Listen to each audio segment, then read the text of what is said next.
తాకట్లో ఉన్న మీ బంగారాన్ని విడిపించి ఆ రోజు ఆన్లైన్ రేటుకి కొంటాం. Sharma gold company. నవీన్ యాదవ్ను ఆశీర్వదించండి. యువకుడు పిల్లగాడు. నేను మళ్ళీ కూడా చెప్తున్నా, గోపి మరణాన్ని రాజకీయ వివాదం మేము చేయదలుచుకోలే.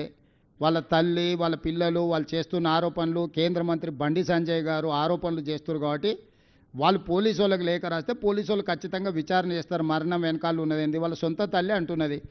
ముందే మరణించండి, కేటీఆర్ వచ్చే వరకు ప్రకటించకుండా దాచిపెట్టారు, మమ్మల్ని చూడనీయలేదని. ఇది నిజంగా తీవ్రమైన ఆరోపణ.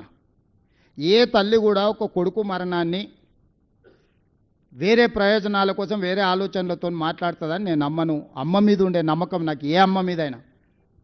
సొంత తల్లిని కన్న కొడుకు చావు బతుకుల మధ్యలో ఉంటే చూడకుండా ఆపినరు అని అంటే దీనికి కారణం ఎవరు? ఆయన ముందే చనిపోయిండని ఒక వాదన ఉంది. కేటీఆర్ వచ్చే వరకు అది ప్రకటించకుండా ఆపి కొన్ని ఏలిముద్రలు తీసుకున్నారు ఆయన అని ఇంకొక ఆరోపణ ఉంది. మిగతా వాళ్ళు అన్నారు ఈ ప్రభుత్వం పోయిన తర్వాత మాగంటి గోపి గారి కుటుంబం వ్యక్తుల మీద ఉన్న ఆస్తులు ఏంటివి, ఆస్తులు ఎవరికి బదిలీ అని కూడా విచారణ చేయాలని ఇంకా కొందరు అంటున్నారు. ఇట్లా రకరకాల చర్చ జరుగుతుంది. ఏ చర్చ అయినా బండి సంజయ్ గారు ఫిర్యాదు చేస్తే మాత్రం ఆయన కేంద్ర మంత్రి, పార్లమెంట్ సభ్యుడు, పోలీసులు ఖచ్చితంగా విచారణ చేస్తారని నేను భావిస్తున్నా. చట్టం తన పని తాను చేసుకుపోతుంది. రాజకీయంగా మాగంటి గోపి మరణాన్ని నేను వివాదాస్పదం చేయదలుచుకోలేదు.